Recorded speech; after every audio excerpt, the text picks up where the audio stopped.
Great. So this is our sixth and last session for this series. And today we're going to keep talking a little bit or exploring um, this concept of how exclusive attention, of how paying attention to details probably involves the eyes as if though the eyes are looking for details, as we've seen in what we call foveal vision, where we bring the center of both eyes to converge on a specific area in which the retina has a very, very limited and specific area for high resolution vision. Um, so probably because we're so visually oriented, anything that we do in which we pay attention to very specific details, even if they're not visual details, will probably involve the engagement of the eyes as if though they are actually looking at details.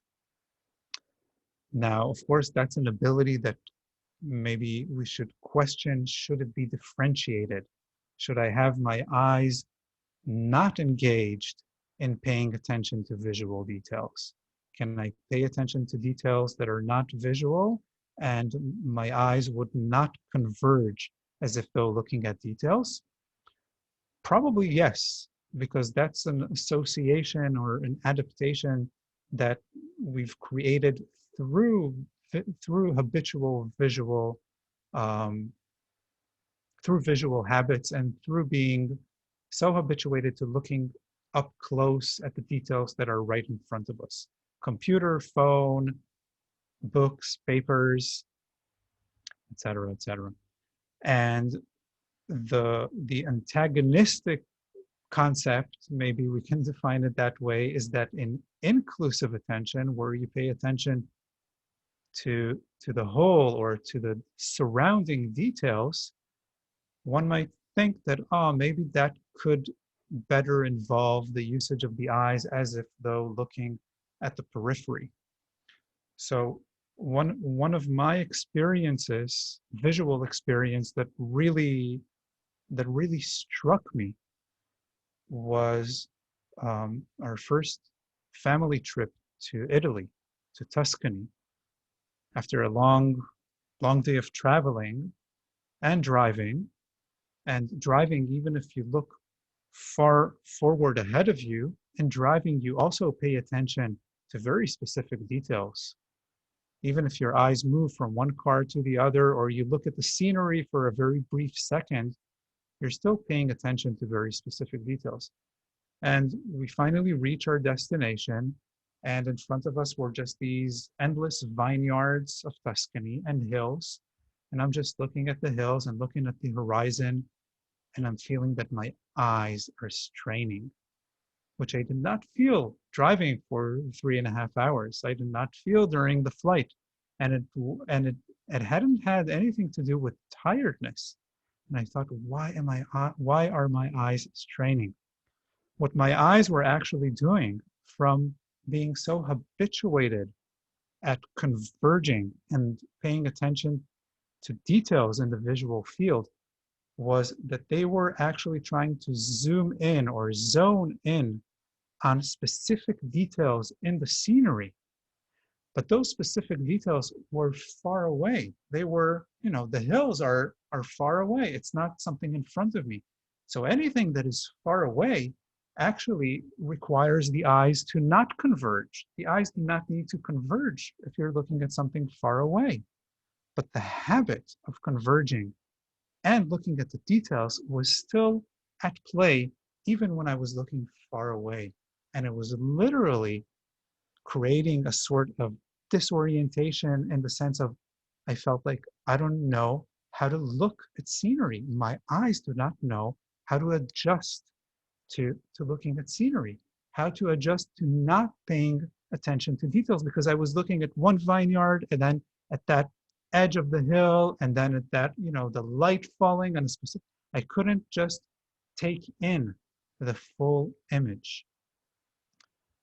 for me, that was mind-blowing. It was the first time that probably not the first time it happened, but first time I've realized that that is what's happening.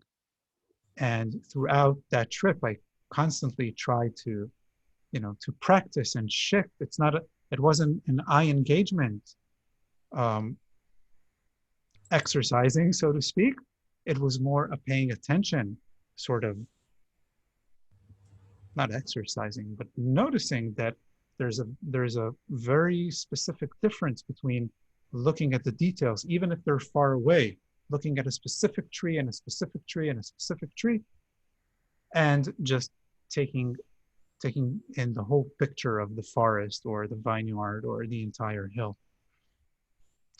So I find this correlation between, which of course can be very differentiated. I mean, I think the ability to look at something close to you and at the same time have an attention to the entire space around you, or the other way around, to being able to have, to being able to have your eyes or your gaze towards the horizon. So your eyes are not converging, taking in the entire picture or the entire scene, and at the same time paying attention to the detail. So I think these ability can and should be differentiated.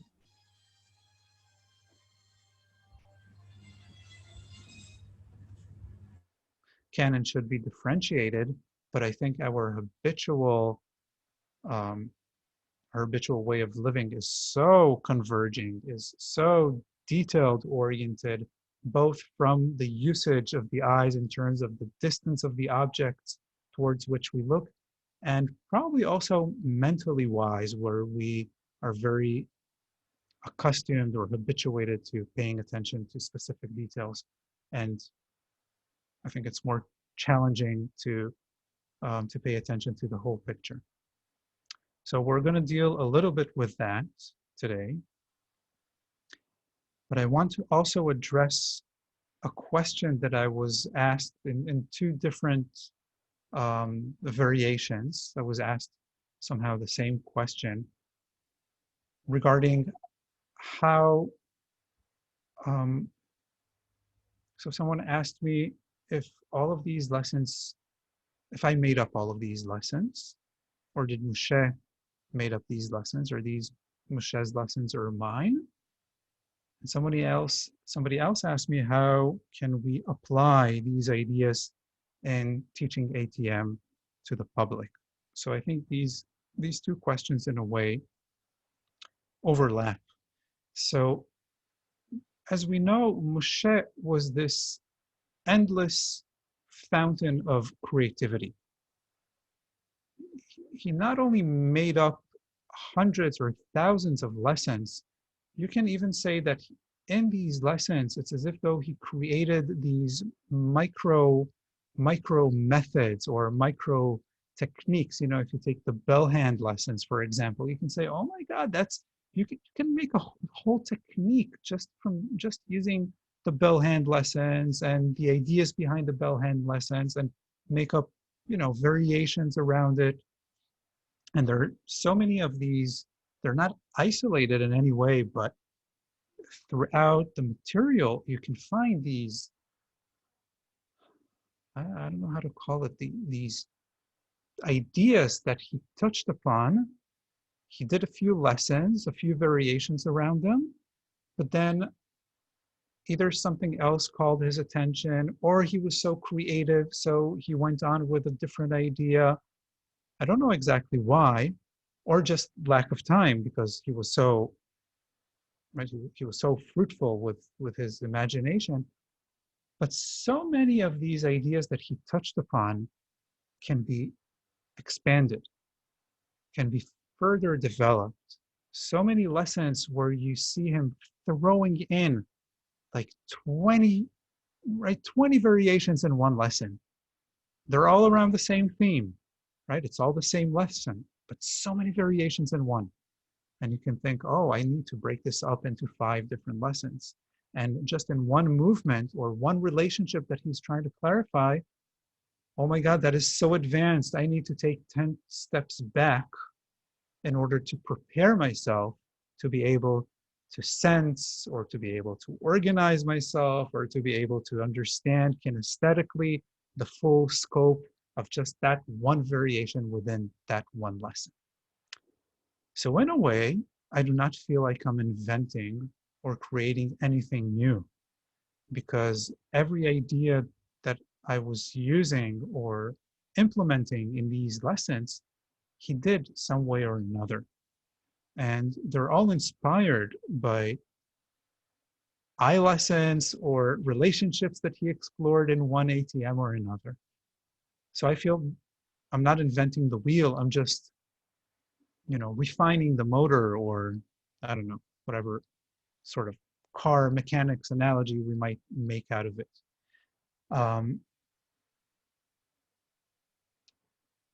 and and I think from that point of view, there is so much in probably every ATM where you can take one of these ideas, not necessarily the full ATM as Moshe taught or as I taught it, but one of these ideas that attracted you. And I think that's the important thing, that um, if it attracts you, if something in the lesson catches your attention, then you can easily, or it's more logical or sensible to then think, how are you going to implement it in your teaching in the groups? Because if it's a theoretical idea that you're looking to implement in the lesson, I think it's going to be a little bit more difficult. But if you found something with yourself and your subjective experience in the lesson that you want to expand on into your groups, I think that would be a relatively easy thing to come into. Um, yeah. So what did I want to say about it? Mostly to encourage you to have the liberty with yourself to do those kind of things. So somebody asked me, I couldn't feel the string between my thumb and my eye. I felt it between, I can't remember who it was, or maybe Naoko, maybe you wrote, but I'm not sure. Maybe it's someone else said something. I feel the string between the thumb and my abdomen or my thigh or some two other different parts. Is that okay?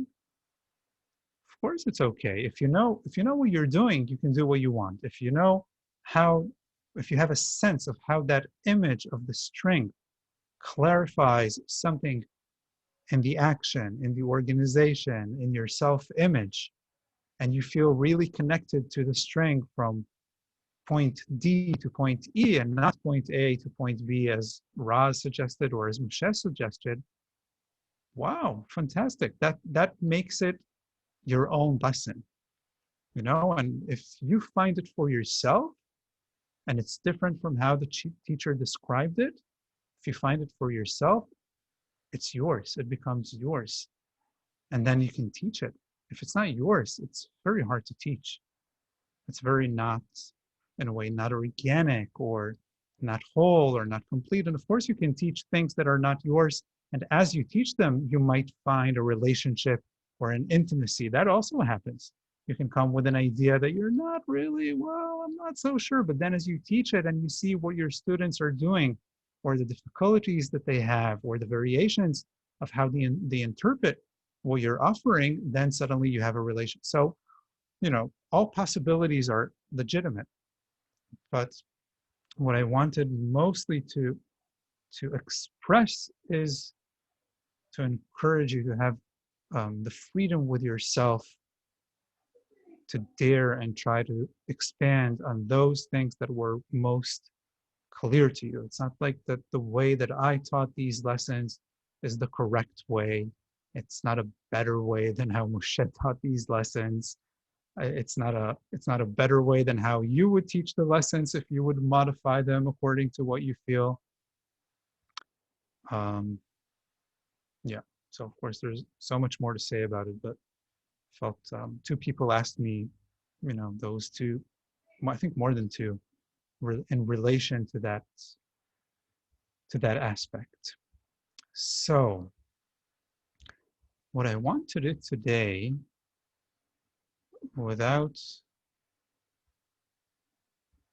so I think we should look a little bit at the muscles that mobilize the eyes. And we're just going to touch upon it in a way because it's a little bit complicated, as everything that involves the eyes is complicated. But I think then you might feel more intrigued and confident to study it a little bit on your own. Okay, so I'm going to share my screen.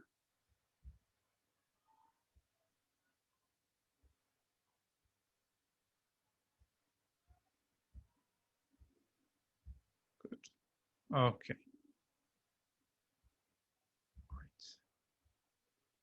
I'm going to put you guys here. Okay.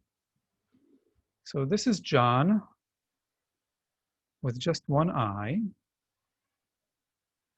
And I'm going to move him around a little bit so you can look at the eyeball inside the orbit. Some of the bones of the skull, there are more bones, of course, here to the side and behind and above, but I've removed most of the bones of the skull so you can have a look at the eye and the muscles that move the eye, what is called the extraocular muscles. We'll take this one away. We don't need it.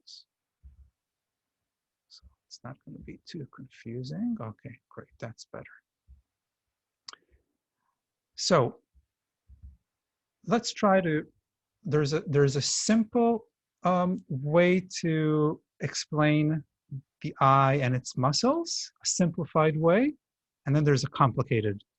The simplified way is simple to understand, but it describes in a very unrealistic or in an oversimplified way. But we'll start with that, and then we'll move to the more complicated explanation.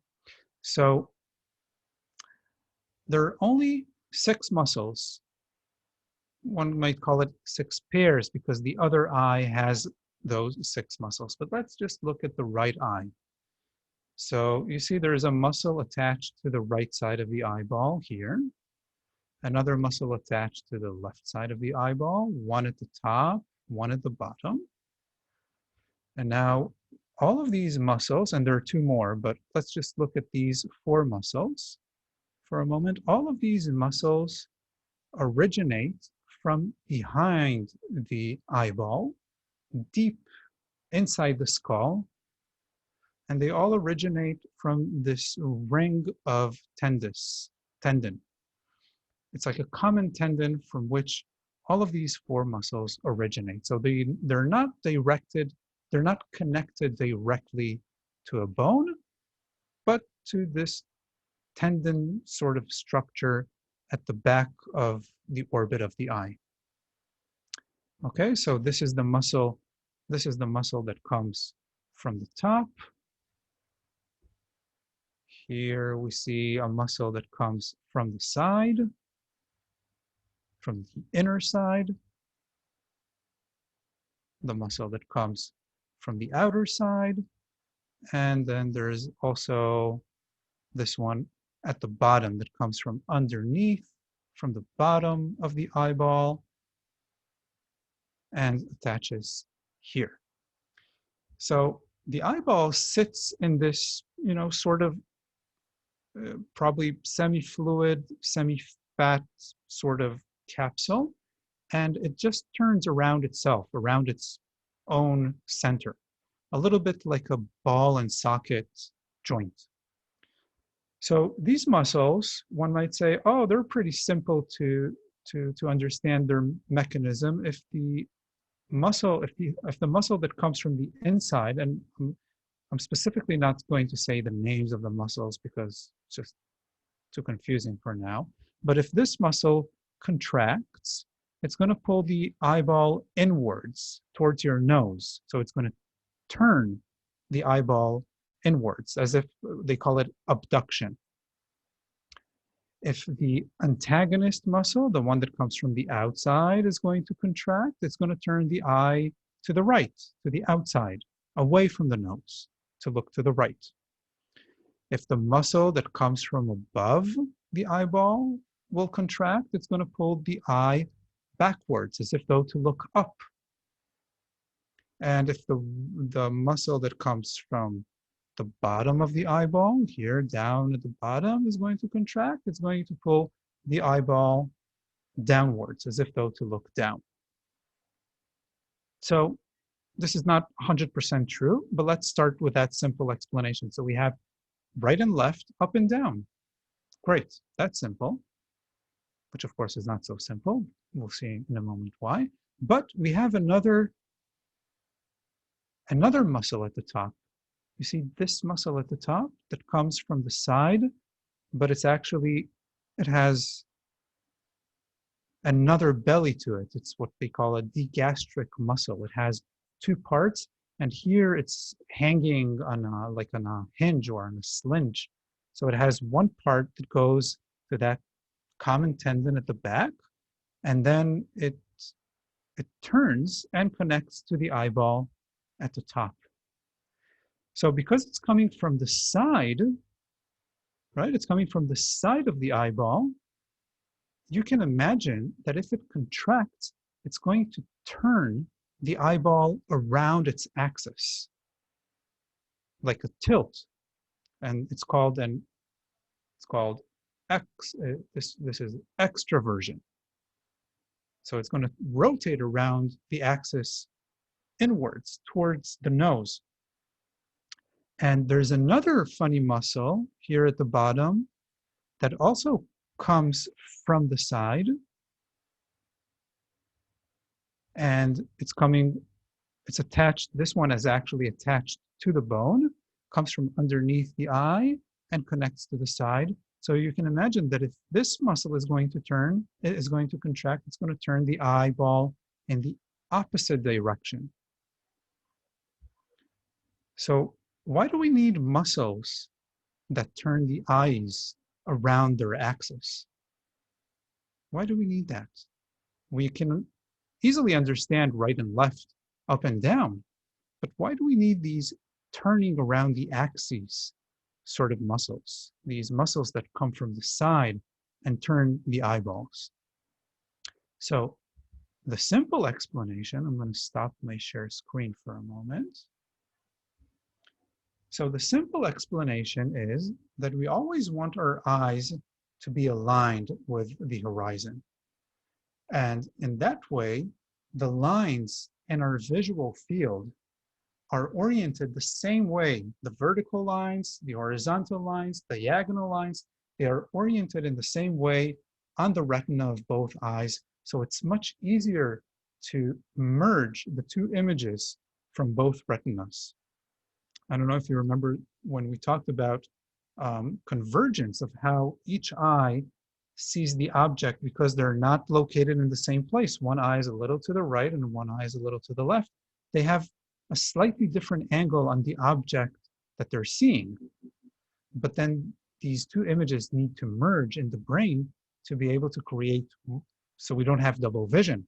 We don't want to see two images imposed on one another and not being 100%,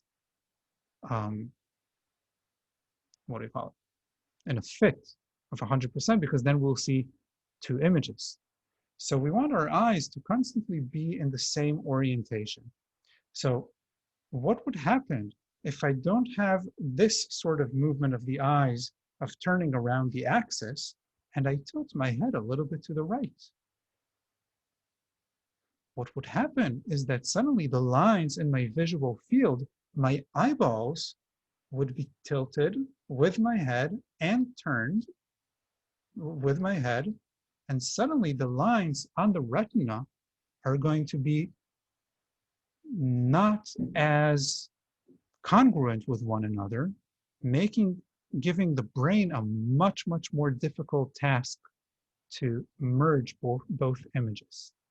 So it's very, very hard to see, but actually when I do this, when I tilt my head a little bit to the left, my eyeballs, if these were my eyeballs, say, my eyeballs turned on their own axis a little bit to the right. And the same way in the opposite direction, right? Now, of course, we're not going to go into it, but we all have a little bit of a tilt in our head or in our neck. And we all have a little bit of a counter tilt in our eyes. We all have the habit of actually turning our eyes a little bit counter to that tilting of the head. It's very rare to see somebody who doesn't have that. So we like to say that the nervous system would want to maintain the head vertical, so the level of the eyes is sustained symmetrically, and the level of the height of the vestibular apparatus is exactly level. But in fact, you see those television, in the news, there's always one that his head is, or her head is always tilted a little bit to the side, right? You look at the recordings of my video, you will probably see my tendency to have the head tilted a little bit to the side. You try to tilt your head like this and sit there for a moment and then do the opposite, you would immediately feel, oh my God, to one side, it's more natural than the other. So we all have that little bit of tilt of the head and a compensation with the eyeballs that turn to the other direction. That's the simple, oversimplified explanation of the muscles of the eyes. Right, left, up, down, and a compensation for a tilt, because there will be tilting movements. You want to pick something up, you're walking, your head is bending. There are all these micro little tilt movements of the head that happen all the time. You don't want the visual scene to become all blurry and the lines are not adjusted. So the eyes have these, it's like a gyroscope where they're constantly adjusting themselves to counter tilt with the head. Just like we talked about how I can turn my head right and left and my eyes would maintain a fixated gaze at something that's in front of me. That's part of that gyroscope as well. But it's much more complicated. Let's go back to that's just the introduction. So one can think, 6 muscles. Okay, I get it. Not too complicated. Right, left, and turning for compensating the tilt. Boy, is it so much more complicated than that, and I'll show you why. So the 2 muscles, okay, so let's start with the muscles that move the eyes right and left. So really this muscle, okay, this muscle moves the eye to the right. Okay, not very complicated. The other muscle here, it moves the eye to the left. Okay, also not very complicated. But let's look at the muscle that moves the eye, the muscle that comes from above. So now we're above the eyeball, right? This is the nose is here. The iris and the pupil are in front. I hope this is not giving you vertigo. What's this little thing? We don't need you here. How'd you get here? There. So let's have a look at what's called the axes of the eyeball. So the forward backward of the eyeball, the axis of the forward backward of the eyeball, it's not going to be a straight line, but is something like this. The right and left axis of the eyeball is something like this. Okay, so more or less where these 2 lines cross is the middle of the eyeball. But now look at this muscle that when it contracts, it would roll the eyeball backwards, so to look up. But look at the axis of the muscle, the line in which it's going to pull by the orientation of the muscle. You see, the muscle has a diagonal orientation to it. It's not sitting right behind the eyeball. It's sitting behind and to the left. of the eyeball. So where is it going to pull the eyeball? It's going to pull it backwards for sure to look upwards, but it's also going to pull this part, the front of the eyeball. It's going to pull it a little bit towards the nose, a little bit to the left. So it's actually going to turn the eyeball a little bit in that direction in which we said that the eyeballs turn to compensate for the tilt. So actually this muscle that pulls the eyeball backwards doesn't have a clean single plane of action. When it contracts, it's actually going to pull the eye in more than one direction simultaneously. The same thing is true for the antagonistic muscle, for the muscle underneath the eyeball, which is hard to see here because of the bone. Maybe we can take this bone out. Yeah. So same is going to be true. Wait, don't get dizzy. How should we look at it? Turn him upside down, maybe. Hard to, well, anyway, same is going to be true for the muscle that comes underneath, because it also has a diagonal direction to it. So when the muscle underneath will contract to bring the eyes downwards, it's also going to pull a little bit the lower part of the eyeball a little bit back and towards the nose. So again, there's going to be a turning around the axis of the eyeball itself. These muscles that pull the eye up and down to look upwards and downwards have actually a mixed direction to them. Now, it's getting complicated, I know. What would happen? Let's look at it from maybe from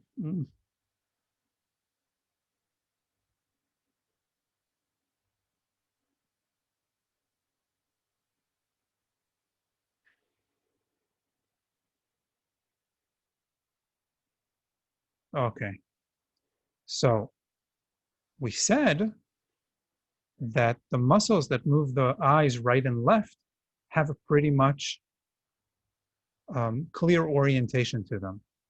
Not so confusing as the muscles that pull the eye up and down. But let's orient it, yeah.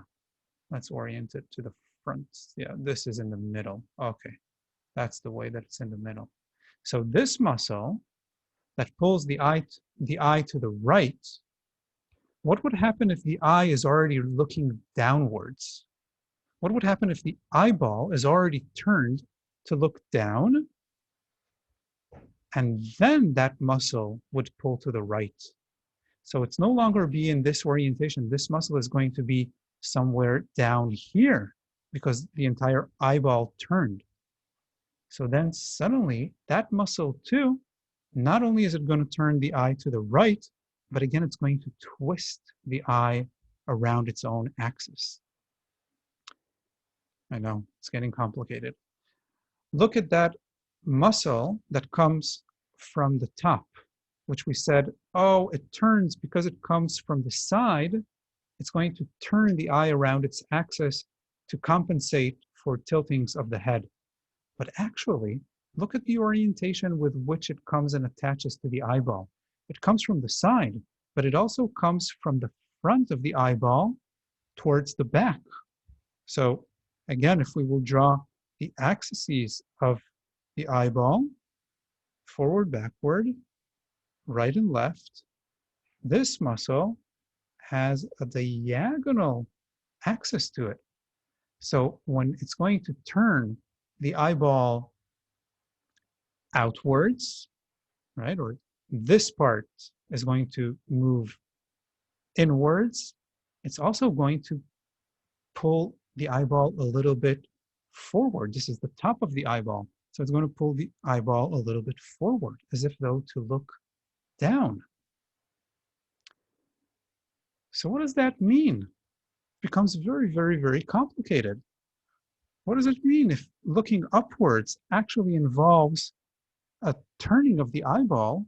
It means that to look really straight upwards, more muscles need to be involved so that the eyeball would not turn.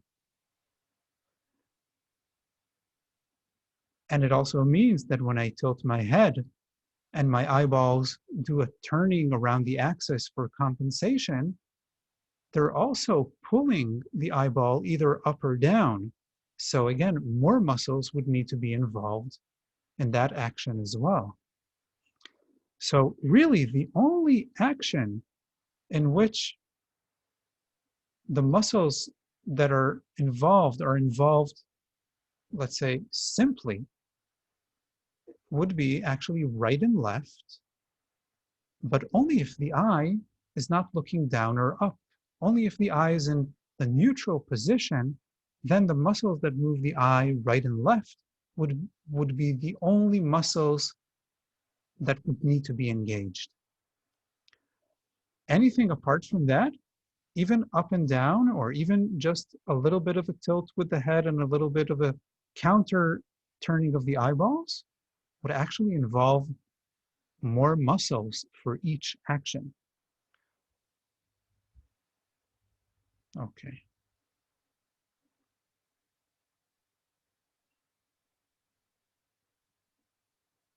So what might seem like an elegant and simple movement mechanism, where you think, oh, 6 muscles, each one has its direction, right, left, up, down, turning to compensate for the tilt, is actually much, much, much more complicated. And simple movements like moving your eyes up or down actually involve a coordination of many muscles. And if you're moving up and down, if you're moving your eyes a little bit up and down, but your head is already a little bit tilted, it means it's involving even more muscles in even a more sophisticated way. So do you remember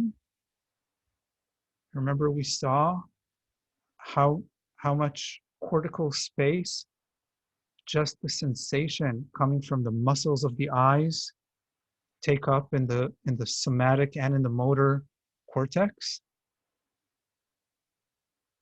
Part of it is, or one, it's easy to imagine how such a mechanism that even though it has only 6 muscles, but it demands a constant synergism and a constant, very, very refined and detailed coordination between these 6 muscles, will actually require a lot of cortical space, not just in relation to visual processing and meaning and understanding what's what, and in relation to time and space and my self-image, just the motor control of the eyes apparently is so complicated, even though it's just 6 muscles.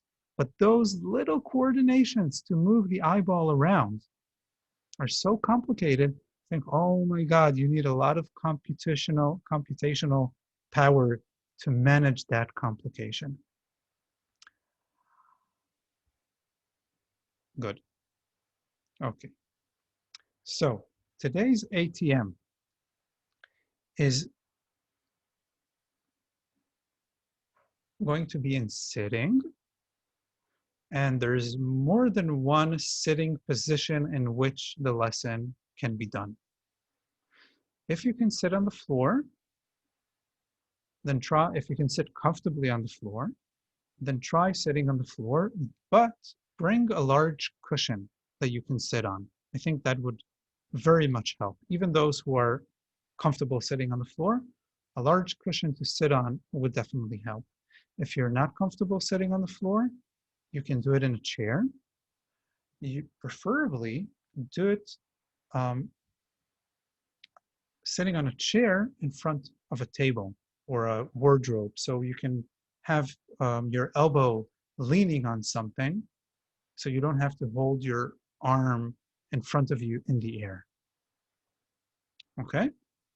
So either on the floor with a big cushion or on a chair in front of a table, desk, wardrobe, something that you can lean your elbow on in front of you. So I'll give you a moment to organize yourself. Um, and we will start standing. So after you've organized your space, don't go down to the floor yet. Stay Roz, do we stand. need something in front of us for our elbow if we're sitting on the floor? It's going to be your knee. Oh, okay. If you're going to sit on the floor, it's going to be your knee in front of you. But I really encourage you, if you find it uncomfortable on the floor, you can change your mind, go up, sit on a chair. Okay, there are many ways. It really needs to be a comfortable position. And if you find it too tiring, switch, change, do whatever you need. Okay, the position itself is not it's important to allow you to be comfortable. Right. So stand up for a moment and walk around the room, even if you don't have a lot of space. Just walk around the room and notice how your gaze shifts as you walk around. It shifts from one object to another, from one detail to another. So you look at one spot, at that corner, at that line, at that book, at that place on the floor, at that pillow, at that corner of the pillow. Right? Your eyes just spontaneously, it's not even something you need to do, but they spontaneously shift and move from one place to another, from one detail to another.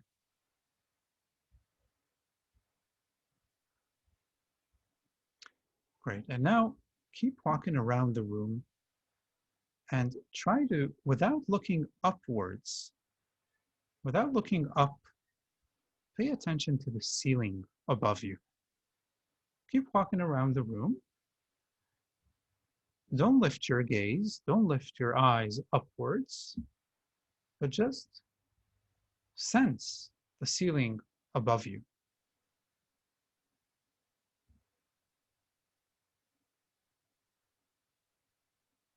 And notice, how did that change the way you walk?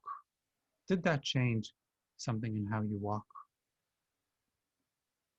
Did it change something in the position of your head? Without looking up, don't look up towards the ceiling, but just pay attention to the ceiling above you. Good. And as you pay attention to the ceiling above you, also pay attention to the floor without looking down towards the floor. And just notice that you're walking between these two planes, the one that's above and the one that's below. Even though you don't have to look at the details of the ceiling nor of the floor. Right? And now notice, as you notice the ceiling and the floor, notice the walls to your sides. But don't look towards the wall to your right or to your left. So your eyes are forward with your head, but you're paying attention to those planes above, below, and to your sides. That's right. So now your visual attention is very peripheral. It's not foveal. It's not focal on the thing that is right in front of your eyes, of your pupils. So instead of paying attention to that part of the visual field in which you have high acuity, you're paying attention to the periphery of the visual field, but not to a detail in that periphery, but more to the entire surrounding of that periphery. And notice how different that is. And does it change something in how you carry your head? And the sensation in your neck. Does it change something in your breathing? Are you holding your breathing?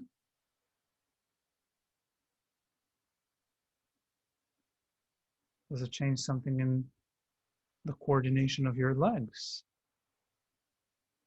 and the rhythm or in the fluidity of the cycle of the gait?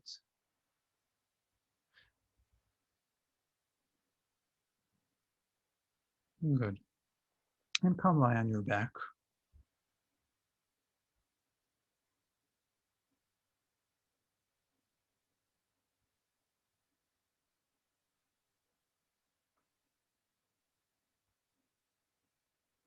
And even those that are going to do the lesson in sitting on a chair, if you can lie on your back for a moment.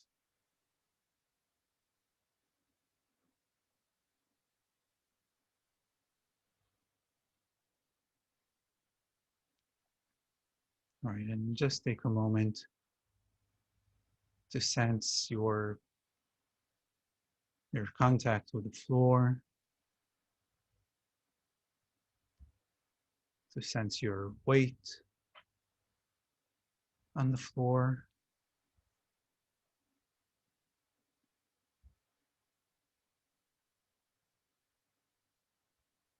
to sense your position on the floor.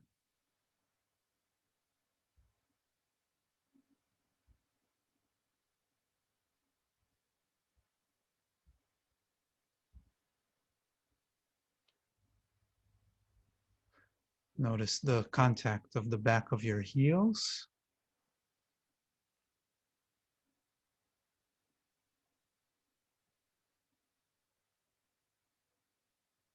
And gradually scan from the back of your heels to the back of your calves.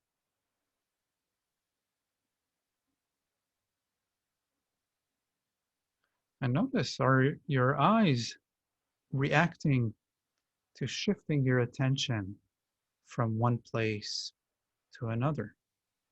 Just that shift from the back of the heels to the back of the calves. And if you shift from the back of the calves to the back of your knees,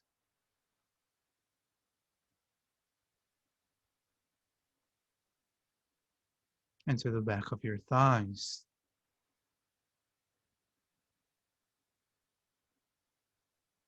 are your eyes somehow engaged or involved? Is moving your attention in a way, a movement to which the eyes respond.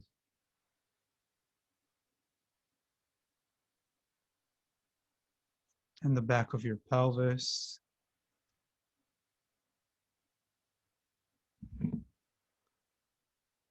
the sensation in your lower back,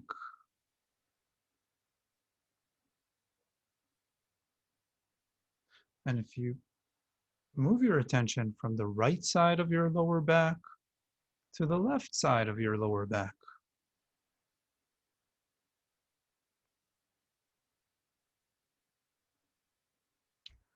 and are your eyes still converging? Are they doing something as if though looking at something with details that's in front of you, even though there's no direct visual stimulation, and even though whatever it is that you're sensing is actually behind you and not in front of you?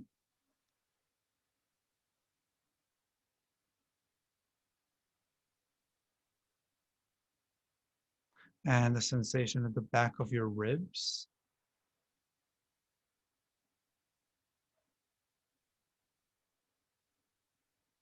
and the spine between your shoulder blades, the movement of your breathing, the movement in your chest.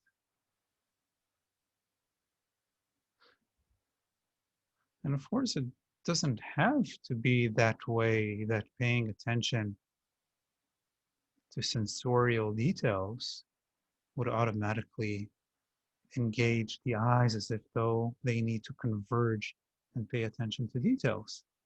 You might feel that it's actually differentiated, that your eyes are relaxed in their orbits and that they're not being engaged. But you might feel the opposite, that somehow the eyes are involved and maybe even straining in paying attention to those kinesthetic details. The shoulders, the arms, the back of your neck.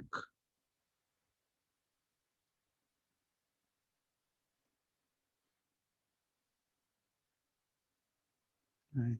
And now see what happens if you try to sense your entire self, as if though you're taking one large picture of the entire contact or the entire sensation of yourself on the floor.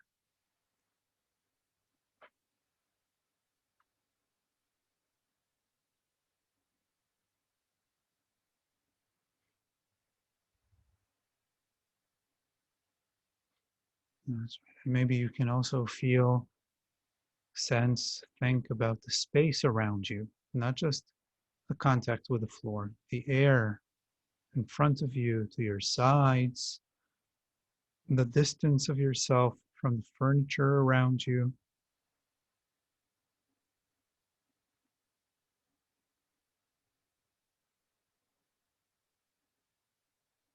And does that involve the eyes differently? Does it call for a different engagement in the eyes themselves?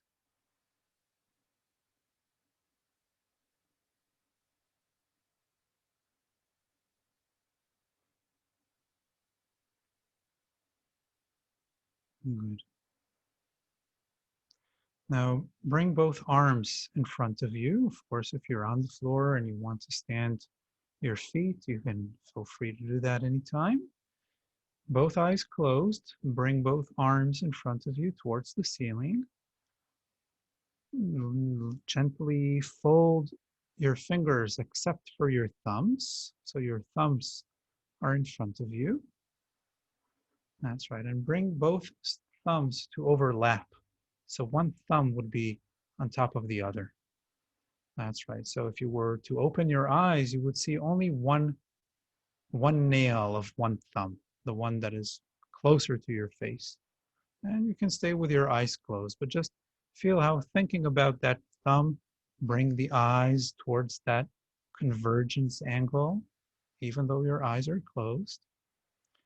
And now very, very slowly, start moving your hands very slowly away from each other, but very, very slowly. Your right arm to the right, your left arm to the left. Very, very slowly. So you can feel how the distance between the thumbs gradually lengthens, and feeling how at one point the thumbs are right in front of each eye, of the respective eye, but then the thumbs move further away from each other to the sides, and just see if you can expand your attention, and as if though you're seeing both thumbs all the time moving out to the sides, even though you're not moving both eyes towards one thumb. So it's like the thumbs are moving into your peripheral vision, and it's as if though each eye is following its respective thumb. That's right. And then move both thumbs slowly back towards the middle, and notice that unbelievable automatic reaction of convergence of the eyes, how they automatically pull back towards the nose as the thumbs come together. And then again, very gradually move the thumbs away until you can sense that like each thumb is a magnet to its respective eyeball. to move it away from the nose, as if though to look out to the sides. Until you could feel, and maybe not right now, sometimes it needs repetition, until you feel that it's as though there is a widening between the eyeballs and expansion out to the sides, inside the orbits.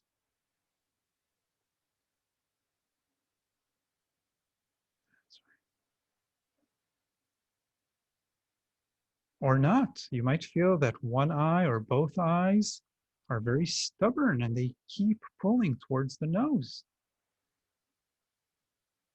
But they're not really following the thumbs.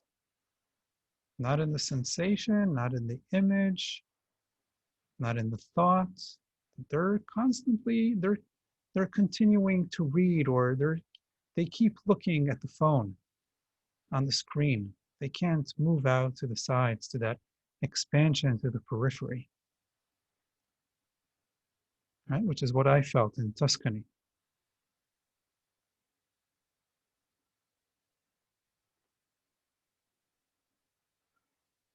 Good.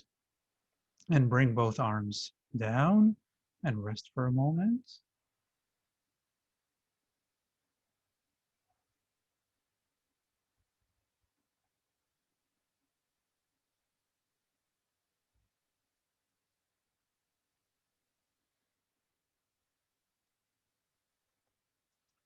And come to sitting.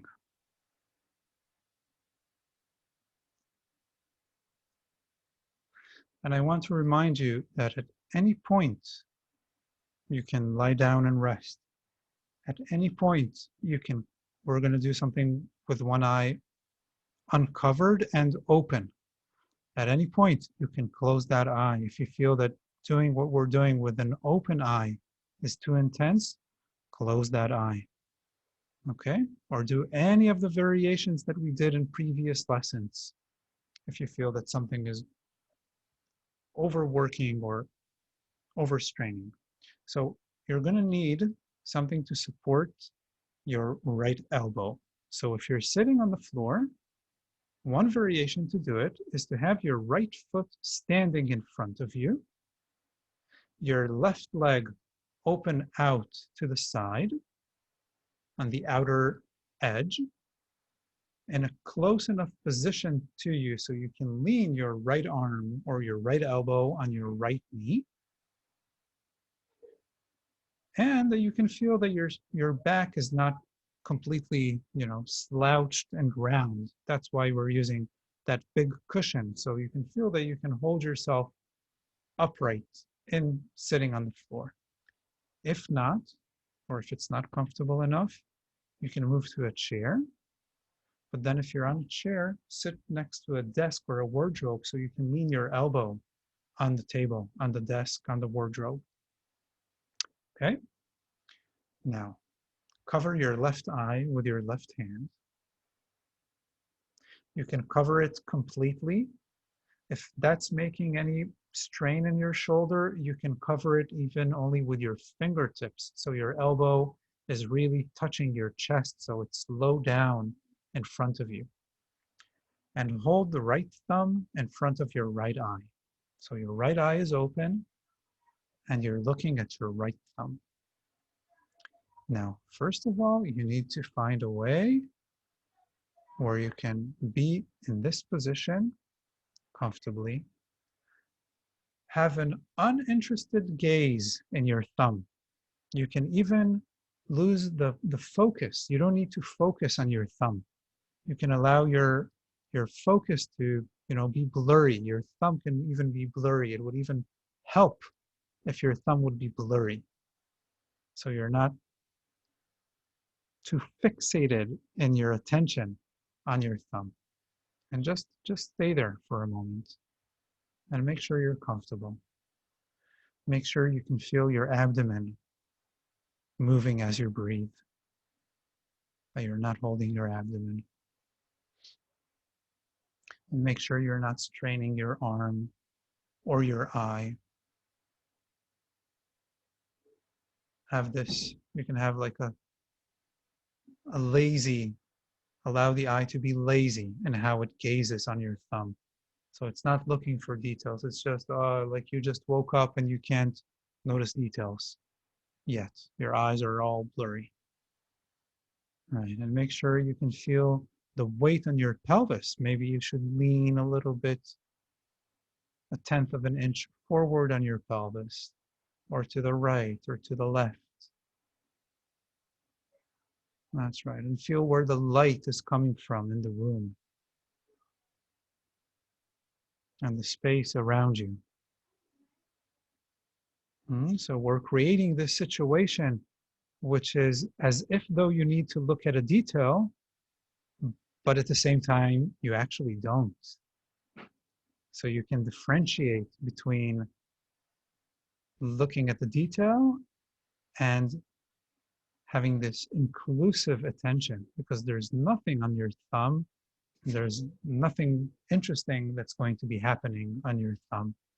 So there's actually any exclusive attention to your thumb is actually going to be very parasitic or very much an application of your habits. Nothing interesting on your thumb. Not more than your abdomen, your chest, the weight on your legs.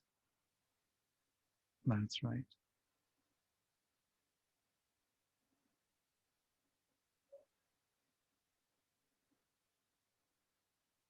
Good.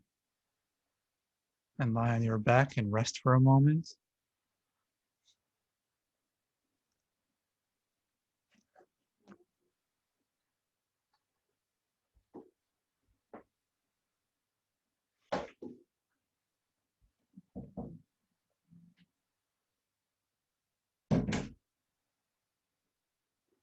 So again, even with all these cues for allowing the eye to be soft and as if though not engaged or very lazily engaged, even if with all these cues you feel straining the eye, you can always close it and open it later or not open it at all.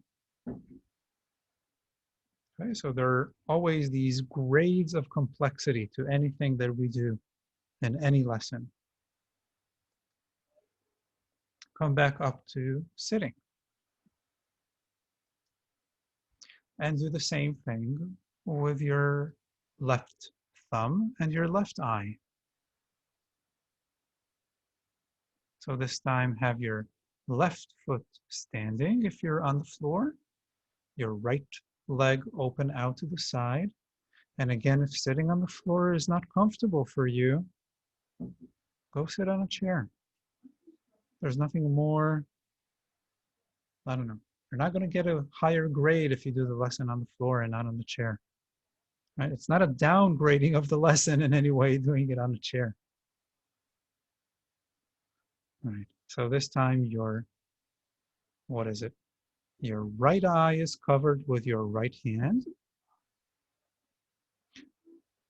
If it's too much holding the hand this way, covering the eye, and you can just close that eye and keep the left eye open, you can also do it without covering with the hand.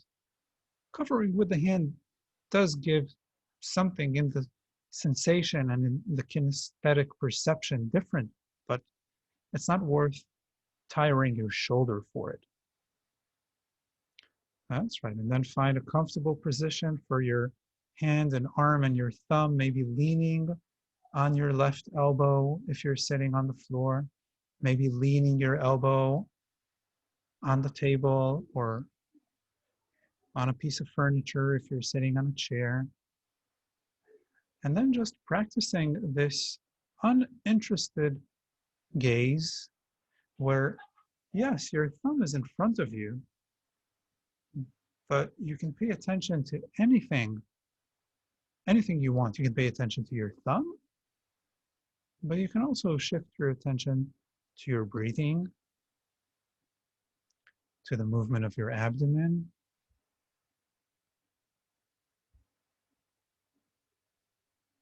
to the position of your head and neck, If you have any tension in your lower jaw, your lips, your tongue, sensation in your back, the room around you.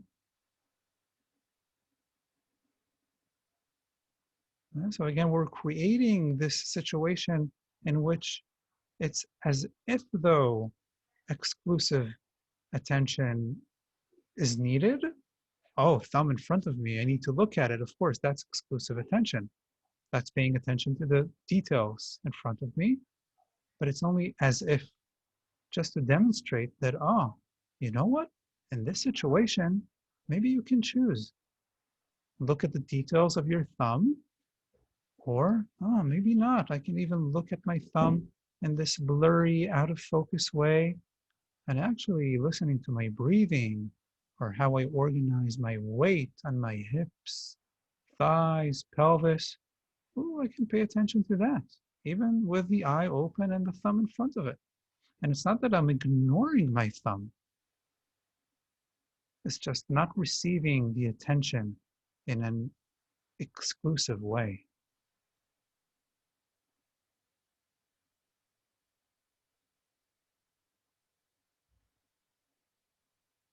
That's right. Good. And lie on your back again and rest.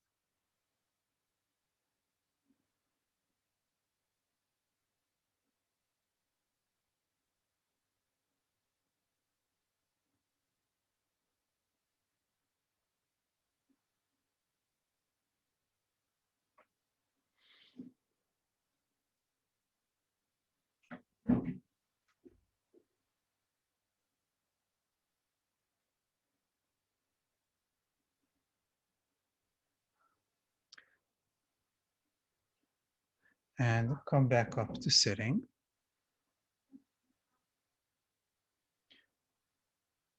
And again, the right foot standing. So it's the right thumb in front of the right open eye, covering your left eye, either entirely with your whole entire palm or just your fingertips, or no hand at all if you can keep that eye shut and leave the right eye open. And now, as you look at your thumb, but in this uninterested way, sensing your breathing, your pelvis, not forgetting yourself.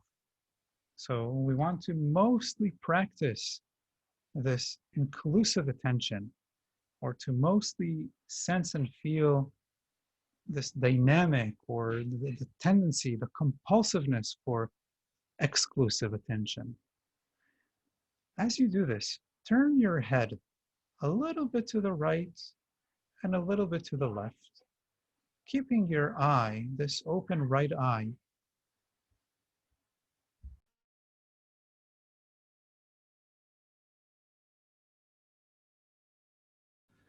keeping your right eye resting on your thumb. Now, how much do you turn your head? It can be very, very little. It can be, I don't know, 5 degrees to the right and back, 5 degrees to the left. Resting your eye on your thumb and just noticing again, did you come back to this exclusive attention? Are you suddenly again concentrated on the details of this thumb and head and eye? Or can you sense your breathing, your jaw, your tongue, the weight on the floor, not moving your thumb? Your thumb is fixated in space, your eye resting on your thumb, just moving your eye, your head, just turning your head a little bit to the right, a little bit to the left. That's right. Now, very simply, as your head turns to the right, allow your thumb to drift a little bit to the left. When your head turns to the left, allow your thumb to drift a little bit to the right. And if you have your elbow on your knee, you can even move your knee with your elbow, with your thumb, So your thumb drifts a little bit in the opposite direction of the turning of your head. And again, are you back to straining yourself to get it right, to concentrating on the exercise? Or can you somehow be super lazy about it, very uninterested about it? So your breathing doesn't get interrupted, because you will see once you're exclusive in the details to the thumb and the head and the eye, your breathing is disturbed, most probably. That's right, just this simple head and thumb in opposite directions. Good, and lie on your back again. Rest on your back.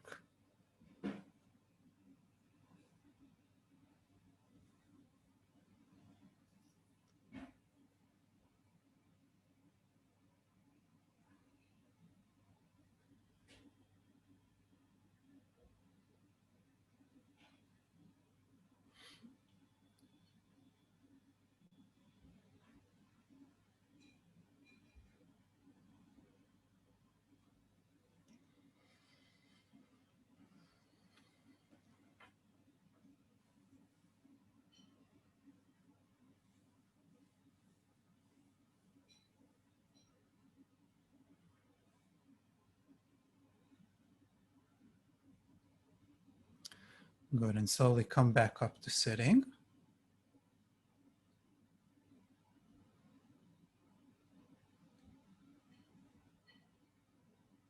And change eyes and hands. So now it would be the right eye covered, your right foot standing on the floor if you're sitting on the floor. No, sorry, your left foot standing on the floor if you're sitting on the floor. So you can lean your left elbow on your left knee. Look with your left eye towards your left thumb. That's right. And before you move anything, return to that non-interested gaze, that way of looking in which your attention is not immediately caught in the details, in which your attention is not immediately engaged just on your thumb. So you can feel your pelvis and your feet and your toes. And this is one of my favorite sentences that Moshe said in these eye lessons in Amherst. He says, the more your attention becomes generalized, the more your eyes would improve. Generalized means that the attention is inclusive and not exclusive on the details. Now, this is part of what makes this exercise quite challenging, because you have this eye open with a thumb in front of you, and what are you asking of me to do? Not to look at my thumb? But it's right in front of me. How can I not look at it? Well, you can look at it, but not be compulsive on paying attention to the details. It's not ignoring your thumb. It's there, but everything else is also there. The back of your head and your tongue and your back and your sit bones and your feet and the light in the room and the temperature and the ambient noise and your plan for the rest of the day, or what you have to do tomorrow, or what's still burdening you from yesterday. It's all there. That's right. And then lightly turning your head right and left, just lightly, until it becomes so light that you can actually move your thumb a little bit in the opposite direction.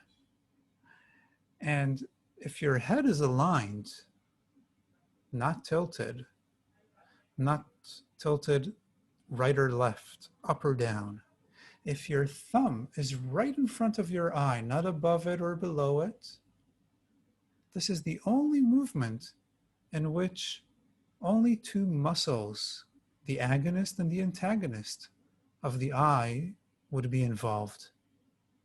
This is the only movement in which there is a perfect correlation between the plane of movement of the eye and the plane of action of the muscles that move the eye. Because from here, it's only going to get more complicated. That's right. Good. And rest on your back.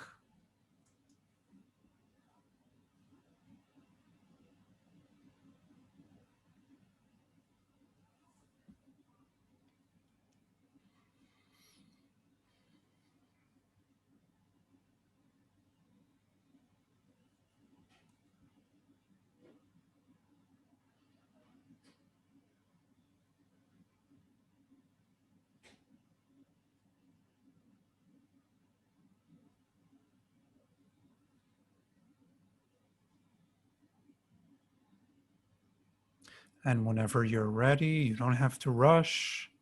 You can skip parts of the lesson. You can do parts on your back or just thinking about them. But if you're ready, come back up to sitting.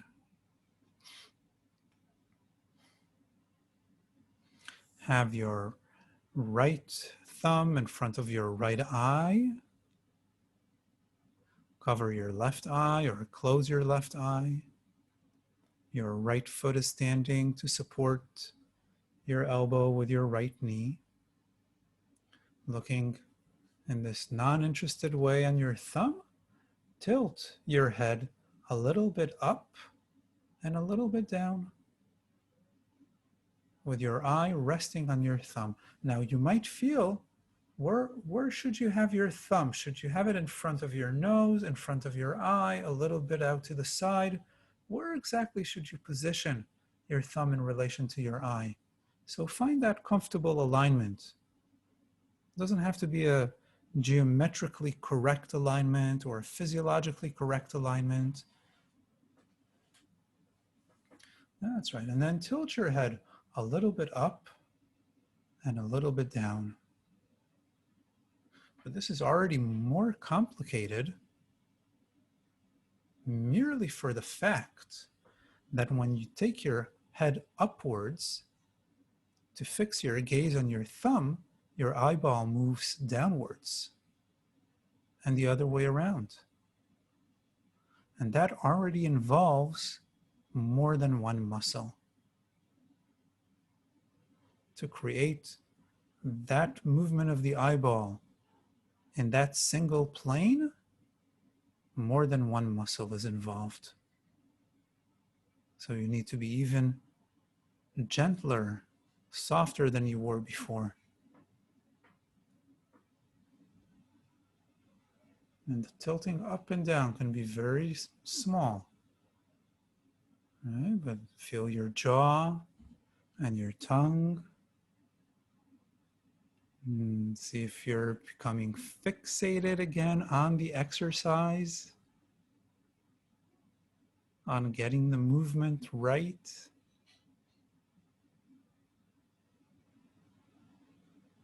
That's right. And don't forget your breathing. Good. And then see, when you tilt your head down, can you move your thumb a little bit upwards? Just a little bit by bending your elbow a little bit. And when you move your head backwards, tilting your head a little bit backwards, can you move your thumb down by straightening your elbow just a little bit? Right? And it's enough to move the thumb, 5 degrees up and down, 2 degrees up and down. Just to get that feeling that it's smoothly, the thumb and the head are smoothly moving in opposite directions, and your eye has a very easy time resting on your thumb.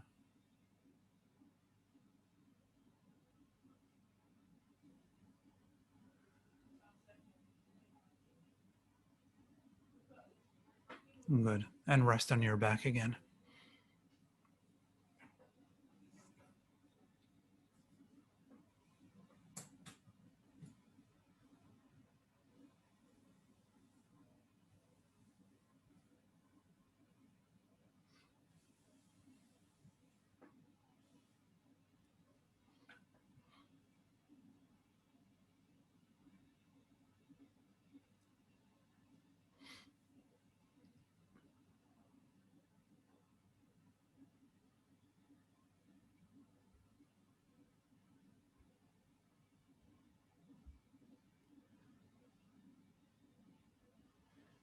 Good. And slowly come back up to sitting. And have your, what is it now? The left thumb in front of your left eye, leaning on your left knee, your right eye covered, having that soft gaze on your thumb. Again, if you feel that it's straining your eye, you can close your left eye. You can open it periodically or stay with your eyes closed throughout the entire lesson if you feel that it's becoming too demanding, too intense.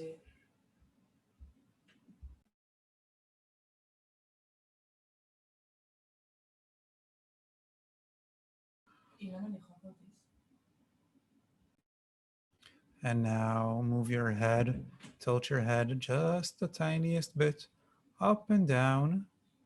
If your eye is open, then you have this soft gaze resting on your thumb. If your eye is closed, then you just keep sensing that it's as if though your eye is in line with your thumb, looking at your thumb. All right, but again, notice again how compulsively, unconsciously, does your attention become attracted, drawn, magnetized to the details. Oh, thumb, eye, head, how do I coordinate it? Where is it? How do I move it? Am I moving it too much? Is it too slow, too fast? All the details of the exercise.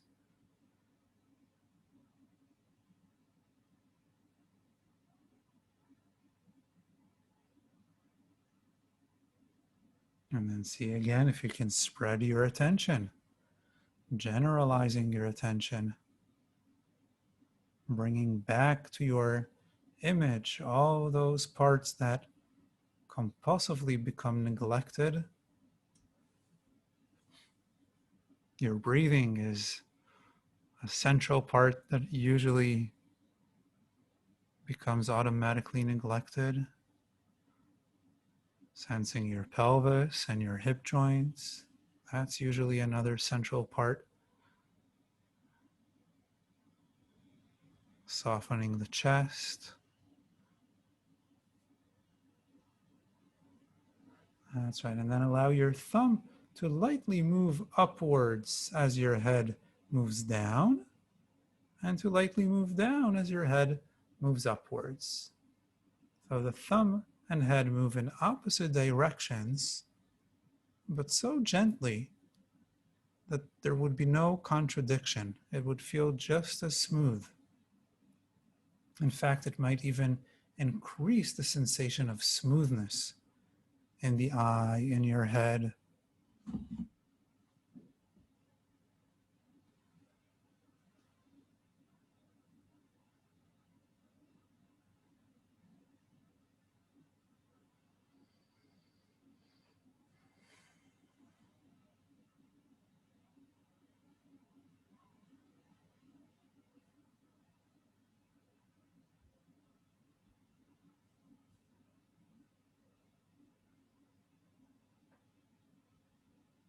Great. Come lie on your back again and rest.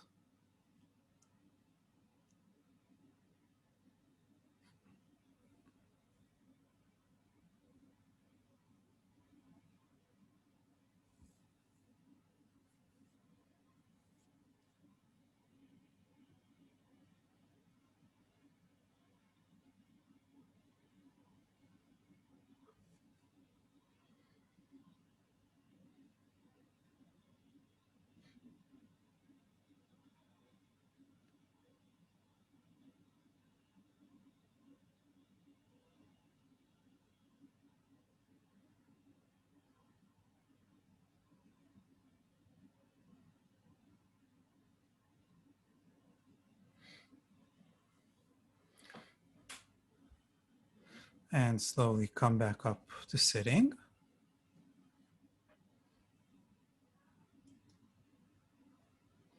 Have your right thumb in front of your right eye, covering your left eye with your left hand. That's right. And now move your head again a little bit right and left, not moving your thumb, just your head turning a little bit to the right, a little bit to the left.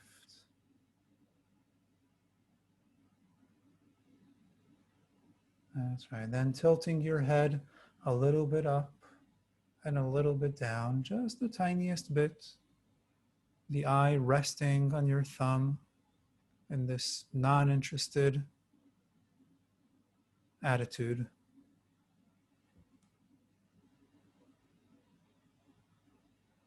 That's right. And then see if you can do this small circular movement with your head. So you're connecting the right and left with the up and down. Now, if you feel that it's too much, don't do it. Keep doing just right and left a few times, then up and down a few times. If you feel that the circle is too complicated, too straining, return just to those cardinal directions, up, down, right, and left.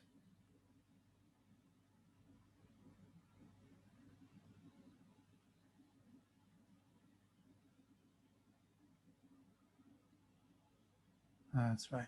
Now, if you're making a circle, whatever movement that you're making, whether it's a circle, whether it's right and left, or up and down, whatever movement you're making, see if you can allow your thumb to gently drift in the opposite direction. Wherever your head is moving, allow your thumb to drift in the opposite direction. So if you're doing just right and left, your thumb moves opposite your head. If you're just tilting up and down, as we did before, again, opposite your head. If you're doing the circular movement, then your thumb would shift or drift in a circular movement that is opposite to the movement of your head. You need to make a very, very small circular movement with your head. Otherwise, your eye would be not only straining, it would be super straining. Do a small circular movement with your head if you're doing a circle. And then almost allow your thumb would drift in the opposite direction, almost by just thinking about it.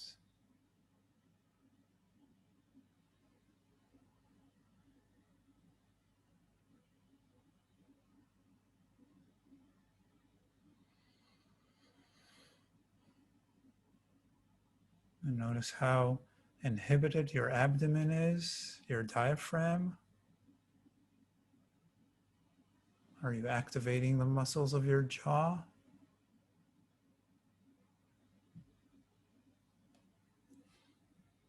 Unnecessarily, of course.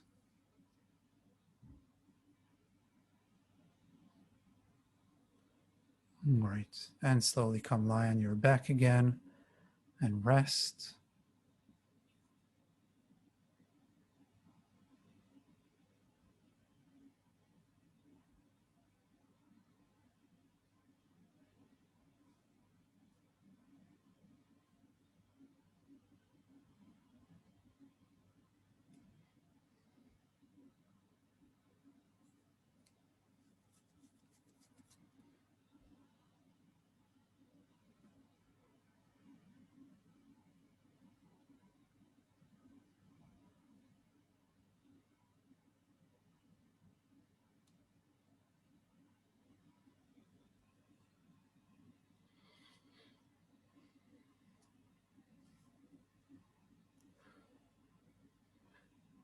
And slowly come back up to sitting.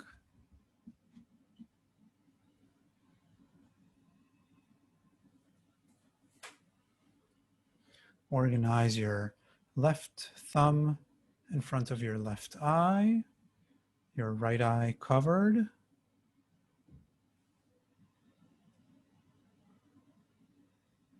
And again, do a very, if you feel like it, a very small circular movement.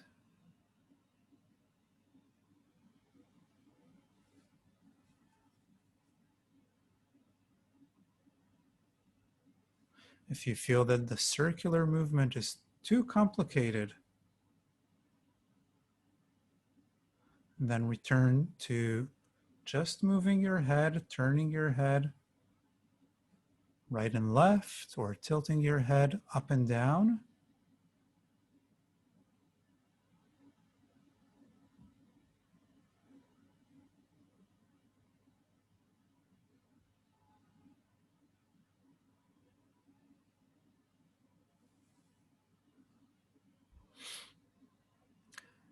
And whatever direction you're doing with your head, just think of your thumb drifting a little bit in the opposite direction.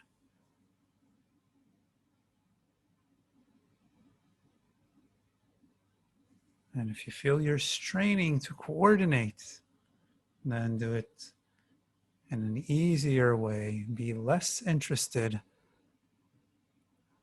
Just move your head without drifting the thumb.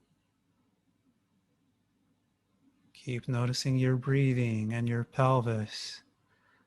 Right? It's the generalizing of the attention that would improve the eyes, not achieving the complexity of the exercise, or not climbing up the ladder, the graded ladder of complexity, achieving each step at a time. That's for eye exercises, which we don't do. We don't do eye exercises, just like we don't do abdominal exercises or back muscles exercises. I mean, of course we do. We do, but we don't do.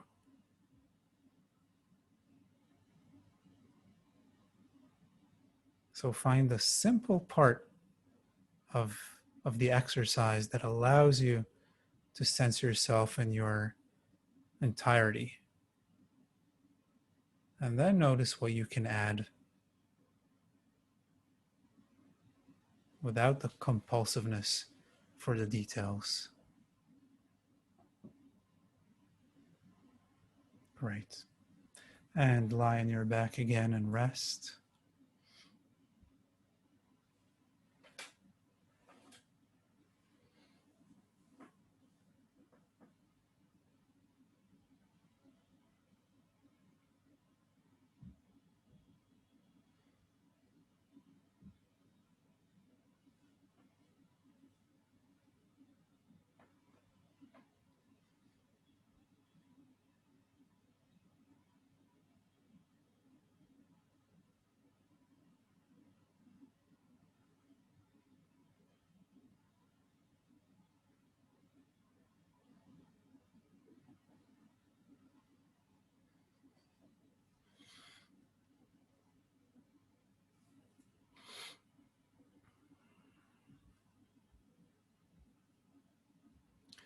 And notice again the entirety of your contact with the floor.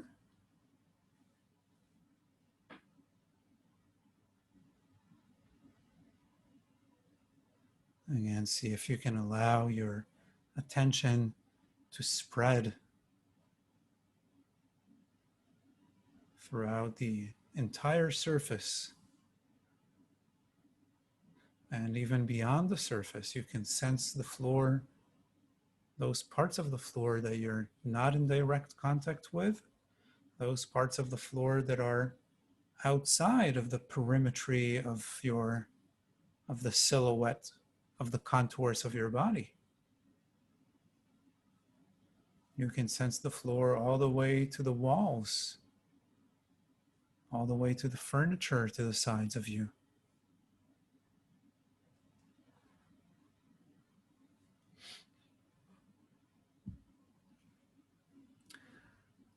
And slowly bring both arms again in front of you, your eyes closed, your thumbs in front of you overlapping. Have one thumb overlap the other. That's right. And then very, very gently start moving your thumbs away to the sides, moving your hands very slowly away from each other,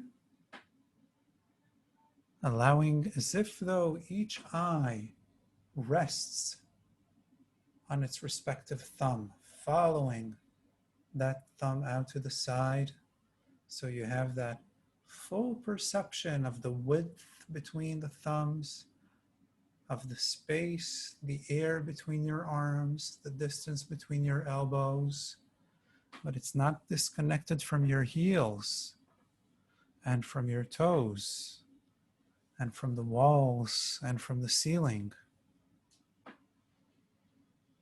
That's right. So you don't want to jump with your attention from one thumb to the other.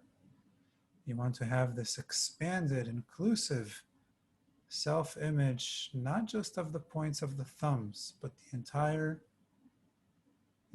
you on the floor, in the space, in your surrounding. That's right. And bring your arms back down by your sides.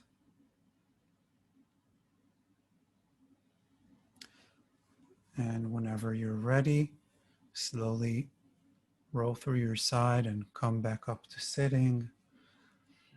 And from sitting, come to standing.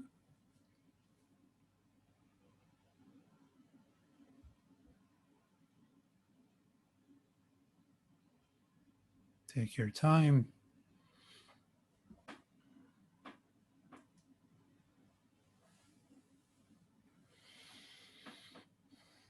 Good. And already in standing, notice if you're with your eyes open. Notice how you can expand your attention, your visual attention, so you feel the walls around you. You feel the ceiling and the floor. And you would see an interesting thing that in order to keep your attention on yourself, noticing your standing, your feet, your thighs, your back, your head, with your eyes open, you pretty much need to have that expansive attention to the periphery. You try fixing your gaze on something that's right in front of you, on a detail, on the wall, the window, the pillow, the table, and just look at that point and keep sensing your feet and spine and pelvis. Or keep standing, but pay attention again, not to the detail of the thing that's right in front of you, but to the entire surrounding, the walls, the ceiling, whatever is in your space. Which option feels more supportive and congruent with sensing your own standing, with a kinesthetic experience? You see how the visual attention influences the kinesthetic perception. Good, and now walk around the room. And notice again, as you start walking, do your eyes target in on a specific detail and then jump to a different detail, that corner, that edge of the table, the handle of the door, that line in the wall? Or can you have your attention again on the ceiling, on the floor, on the walls to your sides? And does it change how you walk, how you sense you're walking, the position of your head?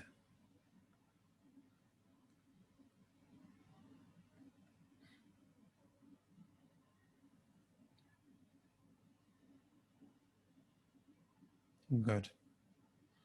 We'll take a 2-minute break because we don't have a lot of time on our hands.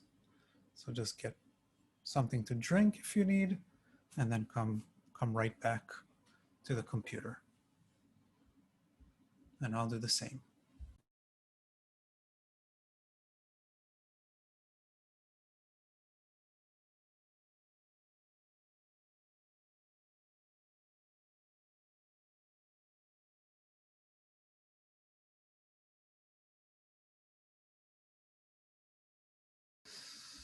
So there are so many things to say, but I want to just say one last thing about the thing with the muscles of the eyes, which I think is important to understand, is that actually the only situation in which,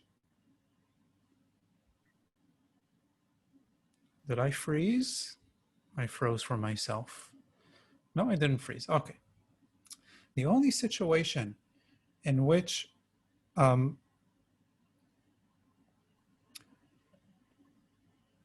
there's a perfect correlation between the plane of action of the muscle, meaning the direction in which the muscle pulls, and the movement of the eyeball, is only when the head is aligned and the eyes are looking straight forward with, right, that the eyes are aligned with the head. And then when the eyes move right and left, or the head moves right and left and the eyes stay in the middle. But if my head is tilted, look, if I'm here, see, I'm leaning my head towards the microphone, leaning, right? If I had something on the top of my head, whoosh, it's going to fall down, but I'm looking straight forward, right? I did not change the orientation of my eyes. They're looking straight forward, which means that in fact the muscles of the eyeballs right this moment to keep my gaze forward, I'm actually pulling my eyeballs up in relation to my head, right? But as we saw, just pulling the eyeballs up, those muscles that pull the eyeballs up, they also turn the eyeball, meaning that at the same time, a different muscle needs to be activated to counteract that turning of the eyeball. So just being in this position, forget the strain on my neck and whatever's going on my cervical, right, spine, which is a complete disaster at this moment, but just keeping my eyes looking forward, I'm already doing so much more than if I were to be here. Just this to keep my eyes forward. Now from here, if I'm moving my eyes right and left, those muscles that when my head and eyes were aligned, those muscles that moved my eyes right and left, and they're working pretty much 100% in a synergy with the plane of the movement of the eyes. Now the eyes that move my eyes right and left do not only move my eyes right and left, but they also turn and rotate my eyes because my eyeballs are already turned. So from here, moving my eyes right and left, or the other way around from here, looking at my phone like this, right? Or like that.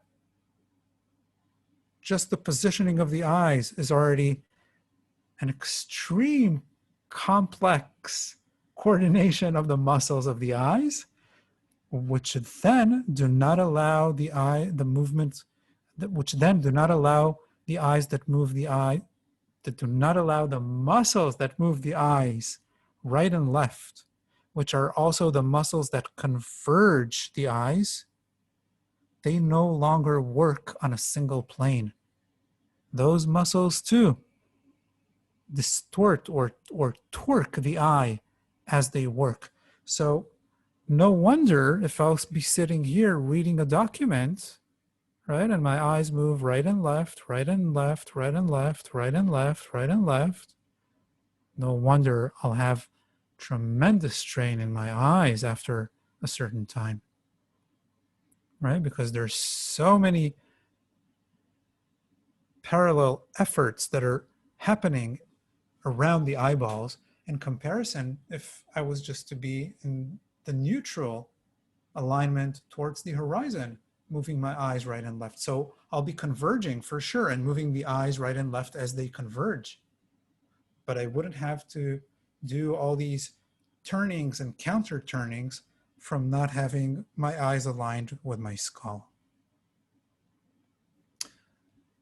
I don't think this is something one can compute just from this one lesson that we did today. If you've never seen the physiology of the movement of the muscles that move the eyes, I highly recommend, YouTube, muscles of the eyes. You'll see these diagrams, explanations of how the muscles move the eyes in more than one plane at one time. Okay, so you'll have an easier time to understand it. But that's so one of the reasons why we, after an FI lesson where you're more aligned, suddenly you feel your eyes wider or you feel your vision expand. It probably has to do with the fact that suddenly your eyeballs are just the amount of work in the muscles of the eyes has decreased so significantly just from not having your head here, but having your head here, that suddenly the eyeballs are so much freer to move and so much less stressed and compressed by those. They're synergistic, but it's actually also like a co-contraction of certain muscles at the same time. Great.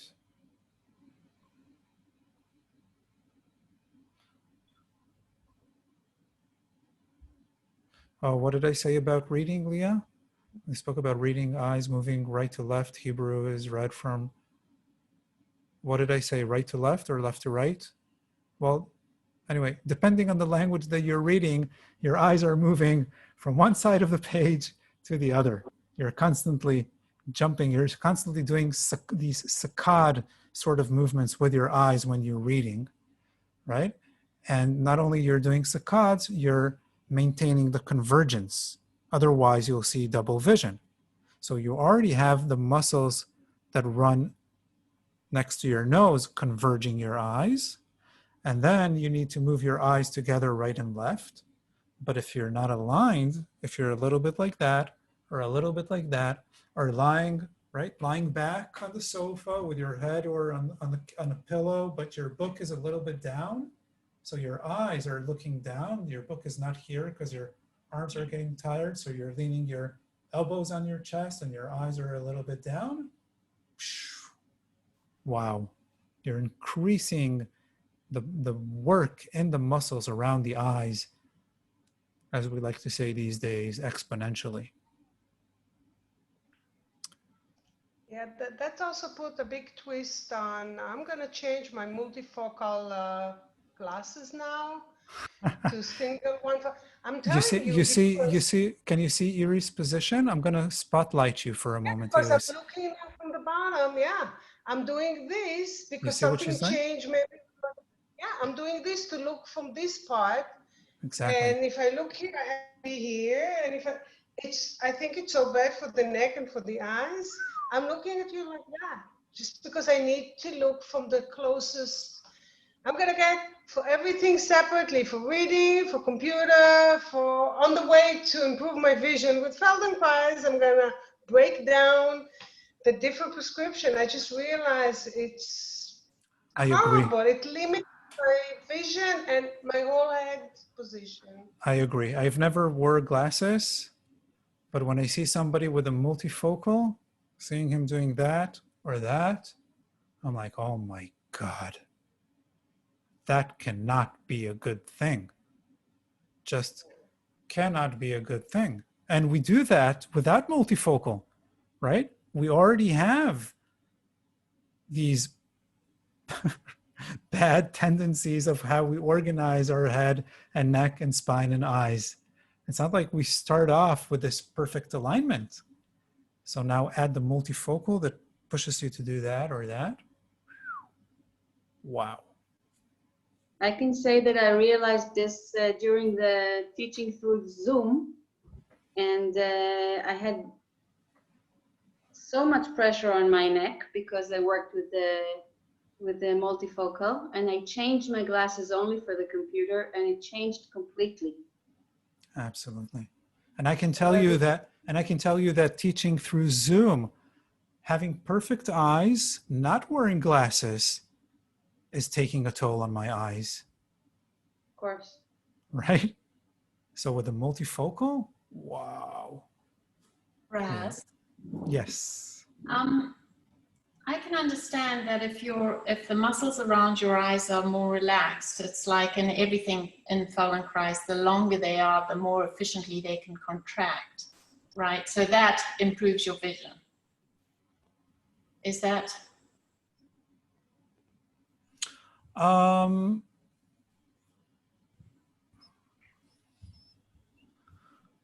on, Zoom is giving me something it wants me to close, but I don't have anything open. Okay.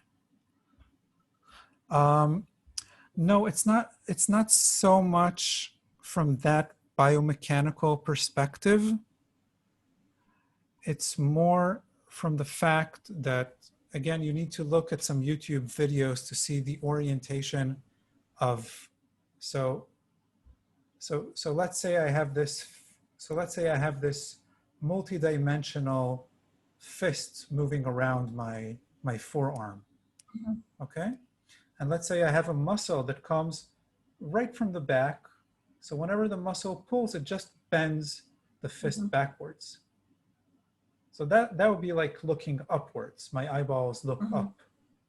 But actually the muscle is not in this orientation. It's not in a forward-backward orientation. It's in a diagonal orientation. So every time it pulls the fist backwards, it also turns the fist.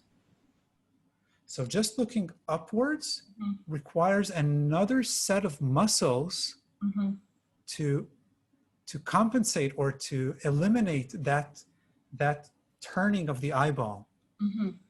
So it's only right and left in which the muscle really pulls the eye in the direction that you would think that it would pull the eye. The other muscles pull the eye in the direction of the muscle, but also in another direction to which another muscle needs to respond. So then the more the eyes are misaligned, the more there are these compensations and synergistic activations of the muscles of the eyes, but it means that you're not in a neutral position, that the muscles of the eyes are already working to maintain a particular orientation for the eyes. So that line that you liked of Feldenkrais is about if you improve the code, I can't remember it exactly, improve the coordination of the eyes, you improve your vision. What was the line you said was you really liked? No, the more you generalize your attention, Yeah. you improve your vision. And so how so from all this muscular stuff that you're talking about? Because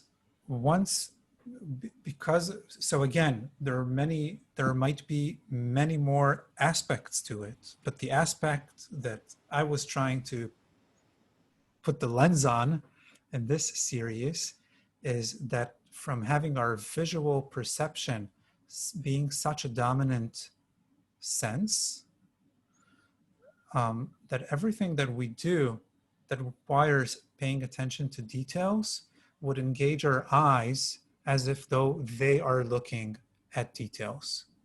And looking at details means that the eyes converge and they focus on something that's close to us, and that you then neglect or you don't pay conscious attention to the periphery. Right? And if you do an exercise and you just pay attention to the details, say you're doing a pelvic clock and you're just sensing whatever, your tailbone or that hour but you don't sense anything else, you're probably engaging your eyes again as if though you're reading a book, and you're not noticing your breathing or the movement of your spine or the movement of your head. And probably if you get the pelvic clock working, if you're doing the lesson correctly, and you are paying attention to the entire movement of your spine and to the fluidity inside your hip joints and to the movement of your chin, and you're relaxing your jaw, probably the engagement of your eyes changes as well because you're paying attention in a more inclusive way. So that looking at details with your eyes becomes irrelevant. Now again, can it be differentiated? Can you pay inclusive attention to your entire self and at the same time converge towards your nose? You should. In a well-differentiated system, you should. Can you have your thumb in front of you, but not pay attention to the details of your thumb? Seeing it, not ignoring it, but paying attention to the periphery and to your breathing and to your pelvis? You should be able to in a well-differentiated system, right?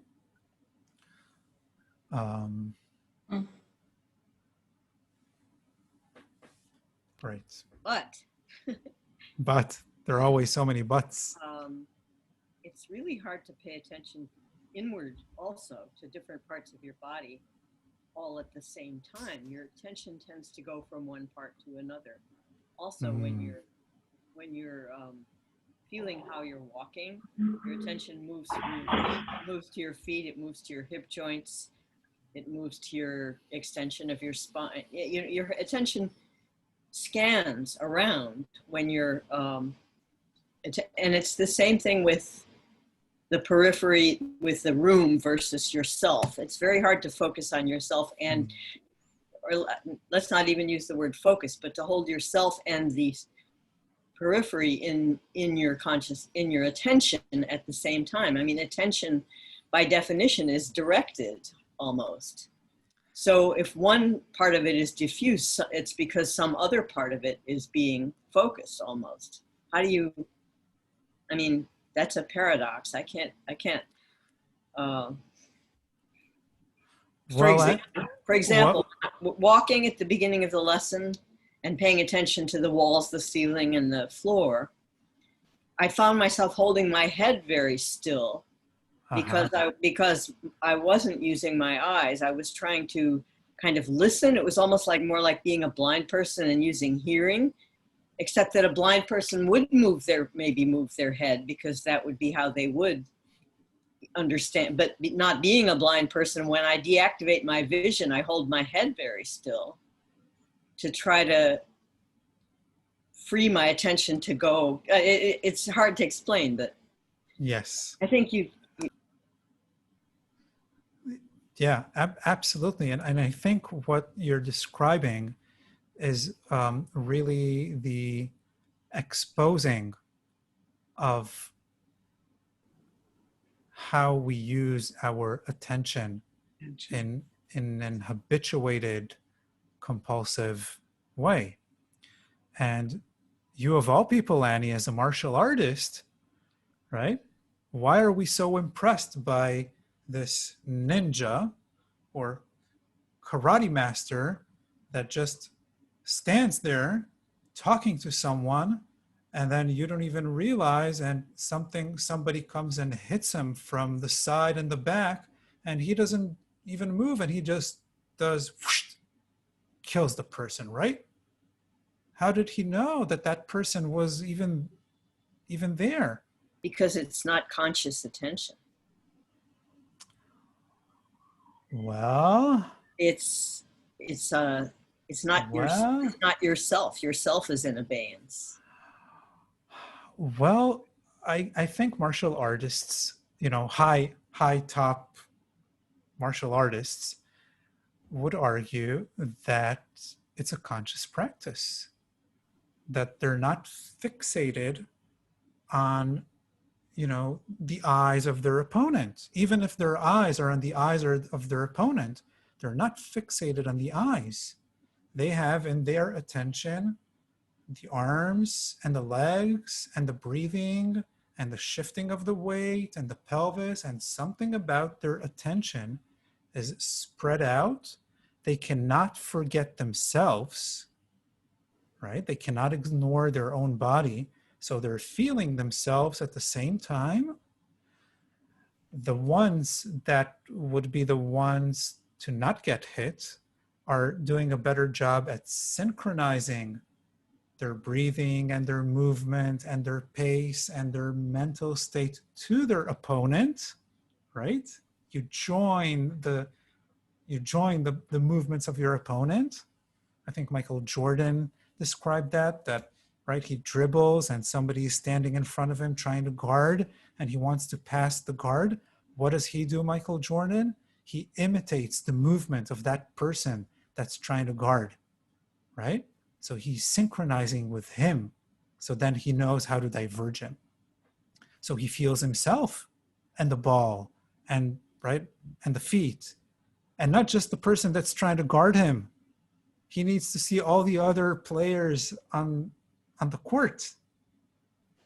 Right? But what happens is that more generalized attention has been practiced so long that it's become habitual, and you don't have to do it deliberately. It's habitual. It becomes habitual.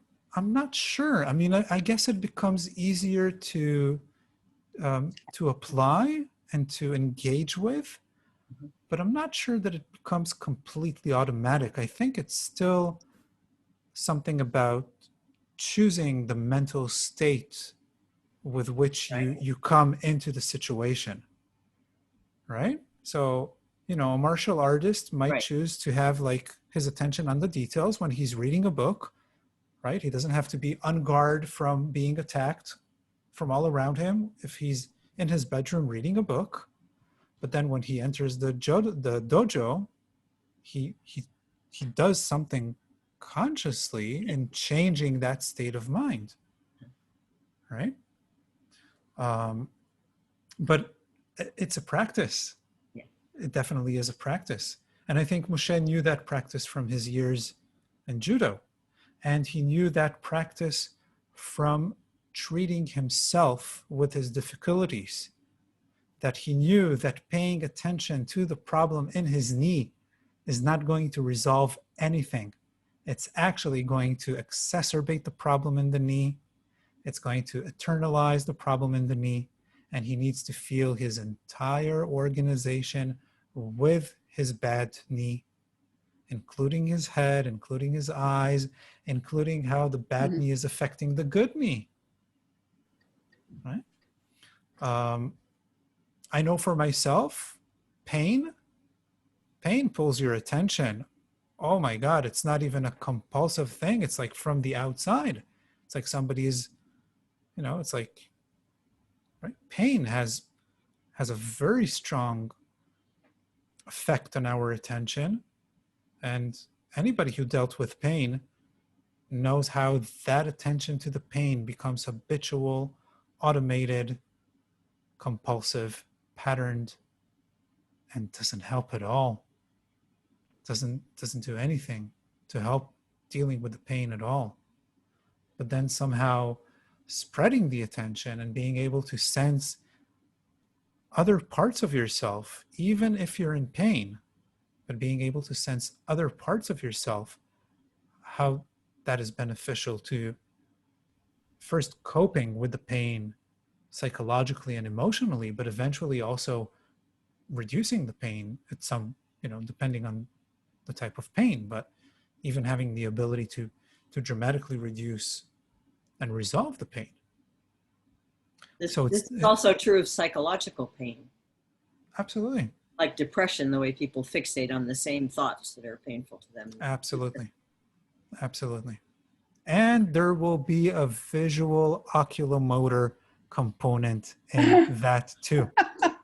Psychological disturbances, psychiatrical disturbances, let's go to the extreme. Psychiatrical disturbances have an oculomotor expression to them. There are lots of articles about the movements of the eyes of people in a schizophrenic attack, and right? We're not going to go into that, but the eyes are, what do they say? The eyes are the mirror to the soul, or some Window to the world. window to the world, window to the soul. Windows of the soul. Yeah. I have a question. Should I go on? Sure, sure. Yeah. It just, in all of this, I've just been aware of the top of my neck, and I would say C1, and it's both that the eyes, that expanding the vision, or that it opens that, but at the same, or when you talked about the bending of the neck, the bending of the head, it contracts that, and it goes along with the focus. And if you could speak a little bit about that, Well, again, if I have my head a little bit tilted here, yeah. the excessive muscular strain that happens around my eyes in the muscles of the eyes is also happening in the muscles of the neck, because my head is no longer aligned. So my muscles of the neck are working much harder, just like the muscles around my eyes are working much harder.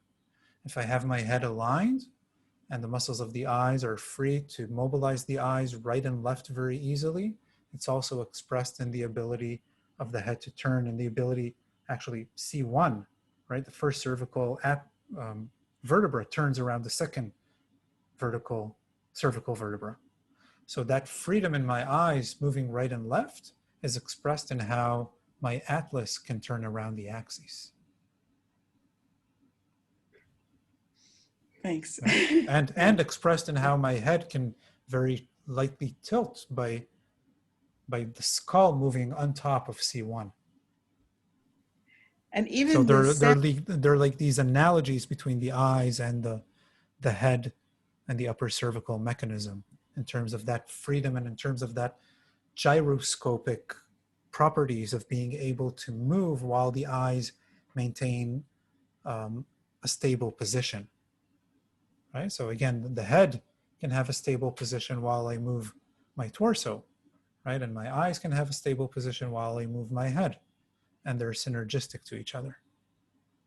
If I don't have one, I probably don't have the other. Not in that high quality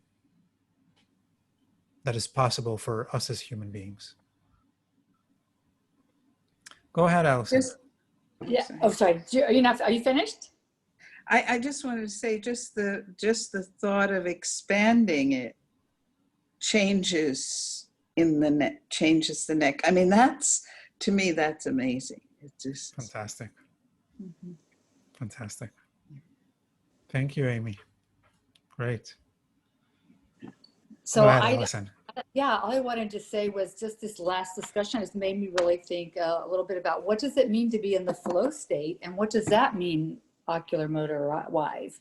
I mean, there's so many different types of flow states, but it may be a very generalized kind of way of being when you are in a flow state. I don't know. I mean, I'm just made me think more about that. So just got curious.